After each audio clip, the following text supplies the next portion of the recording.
Hi, I'm Nick Seewald, and I'm a postdoctoral fellow in the Department of Health Policy and Management at the Johns Hopkins Bloomberg School of Public Health. And I'll be talking to you about building effective adaptive interventions in mental health services research. In this section, we'll be talking about adaptive interventions. What are they, and how might they be useful to you in mental health services research? So let's start with what is an adaptive intervention. An adaptive intervention is an intervention design that adapts the type, timing, intensity, or dose of treatment over time according to an individual's specific and changing needs. In practice, an adaptive intervention is just a sequence of decision rules that can be used to guide how treatment or interventions can be adapted and readapted to an individual receiving that treatment. And if you think about it, this sounds a lot like clinical practice.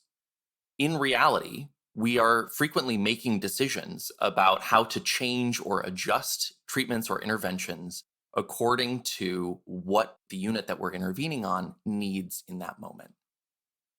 And adaptive interventions have many other names that you may see in the literature, things like adaptive treatment strategy, individualized treatment rule, dynamic treatment regime or regimen, treatment algorithm, individualized interventions. Today we'll be calling them adaptive interventions, but as somebody going through this training, you should know that there's a wide variety of names that these things go by. So something that I want to re-emphasize before we keep moving on is that an adaptive intervention is an intervention design. It is not an experimental design. You may have heard about experimental designs which inform the construction of adaptive interventions, but in this section, we're not quite talking about experimental design yet. We're focusing specifically on the design of interventions. Adaptive interventions typically consist of 5 components. The first component is decision points. The second are things called tailoring variables. The third component are called intervention options. The fourth are decision rules. And the fifth are the outcomes, the proximal and distal outcomes, which guide an adaptive intervention's construction. And we'll talk about each of these in turn in the context of an example. So we'll consider a hypothetical example involving a weight loss program for individuals with serious mental illness. And it's known that individuals with serious mental illness have a 2 to 3 times higher mortality rate than the general population. And in this population, cardiovascular disease is the primary cause of death. In our hypothetical example, we'll be considering an intervention called Achieve. Achieve is a lifestyle intervention that's delivered in outpatient psychiatric rehabilitation programs, and Achieve consists of 3 components. Group weight management sessions, in which individuals as a group get advice about healthy eating, diet and exercise, things like that. Individual weight management sessions, this is one-on-one with a coach. And group exercise sessions. So as a group, everybody's exercising together in this outpatient program. And this intervention, this combination of 3 intervention components has been shown in a randomized trial to significantly reduce weight loss over 18 months. After 18 months, however, investigators observed meaningful heterogeneity in weight loss. 36% of participants did not lose any weight relative to baseline, but 18.5% of participants lost more than 10% of their baseline weight. So because of this heterogeneity in 18-month weight loss, we might consider an adaptive version of this intervention, which addresses individuals' specific and changing needs over time in order to achieve greater weight loss and more consistent weight loss in this intervention group after 18 months. So let's consider a hypothetical example adaptive intervention version of Achieve. So initially, this adaptive intervention recommends group weight management, group exercise, and individual weight management. This is the box on the left here. So basically, it's recommending the full intervention for everybody. For individuals who respond to this treatment, and we'll talk about what response means in a second, this adaptive intervention recommends group weight management and group exercise, and that's the top right box. For individuals who are classified as non-responders, according to this definition we'll talk about in a moment, the adaptive intervention recommends group weight management, group exercise, and increases the frequency of the individual weight management sessions. Response here is pre-specified, and it's defined as losing 5 or more pounds in the first 6 months on the intervention. So an individual is a responder if they lose 5 or more pounds relative to baseline after 6 months of this initial intervention, which is all 3 intervention components. And if they lose fewer than 5 pounds after those first 6 months, they're classified as a non-responder. So in the context of this example, let's talk about the 5 components of an adaptive intervention to make this a bit more concrete. So remember that adaptive interventions consist of decision points, tailoring variables, intervention options, decision rules, and proximal and distal outcomes. We'll first talk about decision points. So a decision point is a time at which the intervention might be adapted to the individual. And there are 2 decision points in this adaptive intervention. The first is at the outset of the intervention. So before we give anybody anything, we're first deciding to give all participants this initial intervention that consists of group weight management, group exercise, and individual weight management. So here we're making a decision to initiate treatment with the same 3 components for all individuals. There's a second decision point at month 6, in which we decide how to modify treatment based on whether or not an individual has lost 5 or more pounds after 6 months. The second component of adaptive interventions are called tailoring variables. And a tailoring variable is used to individualize treatment at each decision point. Tailoring variables could be static, for instance, age at baseline or some measure of baseline risk, or they could be dynamic, which might be something like adherence to treatment or disease severity as time goes on. And an adaptive intervention recommends an intervention option for each level of the tailoring variable. So in our example here, we have responders and non-responders, and we're recommending different intervention options for responders than we would for non-responders. In our example, the tailoring variable is the amount of weight loss after 6 months on the initial intervention. So individuals who lose 5 or more pounds after 6 months are classified as responders. Individuals who lose fewer than 5 pounds from baseline are classified as non-responders. Throughout, I'm going to just be identifying the tailoring variable as response status or response non-response. In the context of this example, responders are folks who lost 5 or more pounds.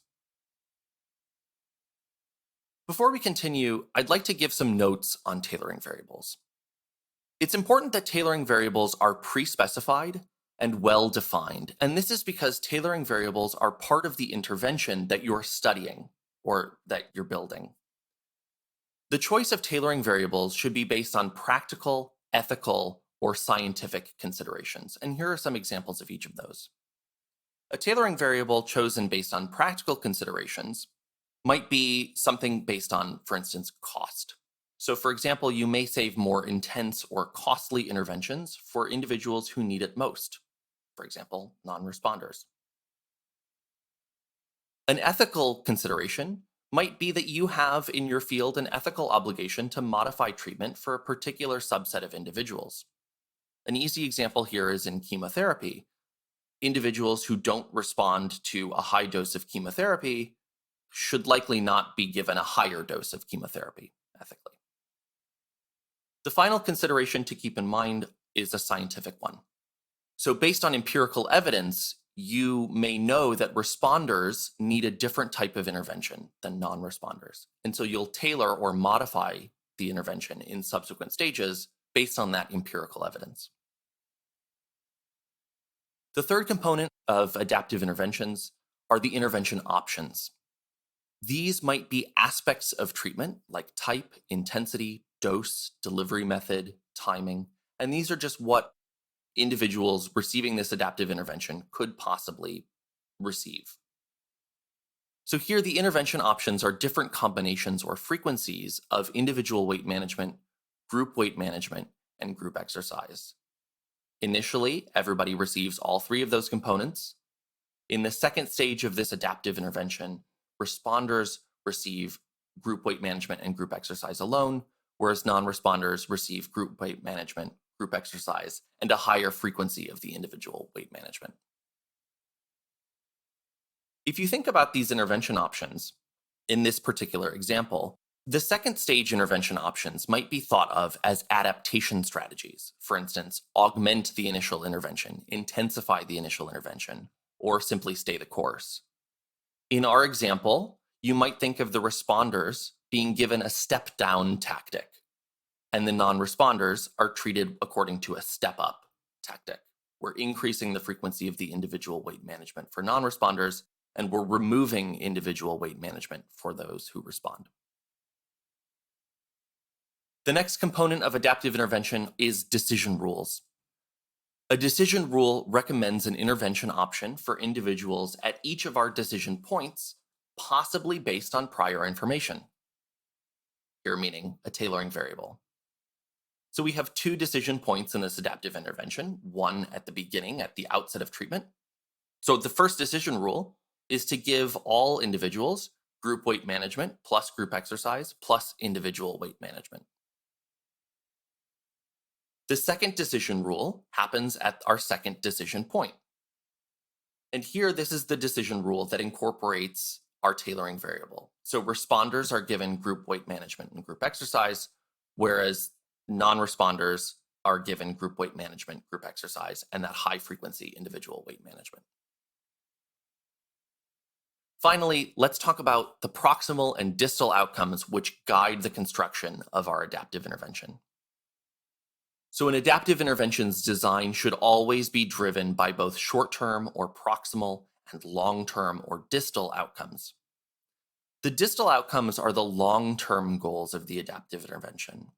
So for our example, in the long term, we want to reduce individuals' risk of cardiovascular disease. Remember that individuals with serious mental illness die at higher rates than the general population, and often this is due to cardiovascular disease. So the long-term goals of this intervention are to reduce risk of cardiovascular disease in this population. The proximal outcomes are the more near-term goals of the adaptive intervention. Maybe this is a mechanism by which we can achieve that distal outcome. So in the short term, we want to lower the risk of cardiovascular disease by helping participants lose weight over 18 months. So our proximal outcome in this example is 18-month weight loss.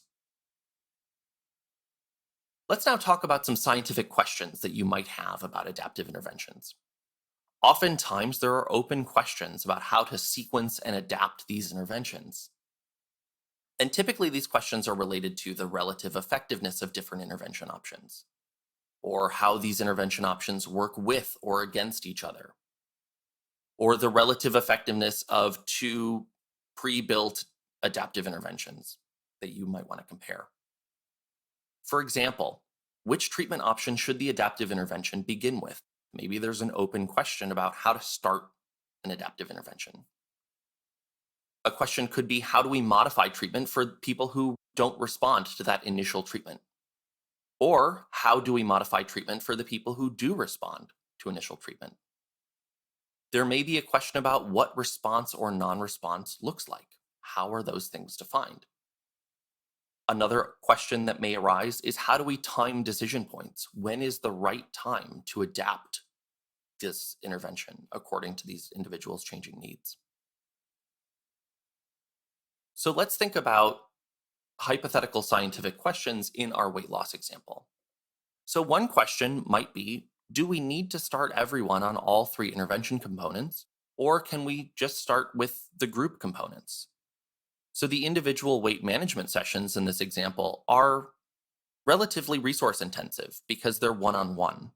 So because these are being delivered in a psychiatric outpatient rehab facility, by placing more demands on that facility, we may be making it harder for them to implement this adaptive intervention. So maybe we can withhold that individual component for the folks who need it the most. Another question might be, which intervention components should be offered following this initial version of the intervention? Can I step down the intensity for the folks who respond after 6 months? Or should I step up the intensity for the folks who aren't responding at 6 months? Or maybe should I stay the course in both of those situations?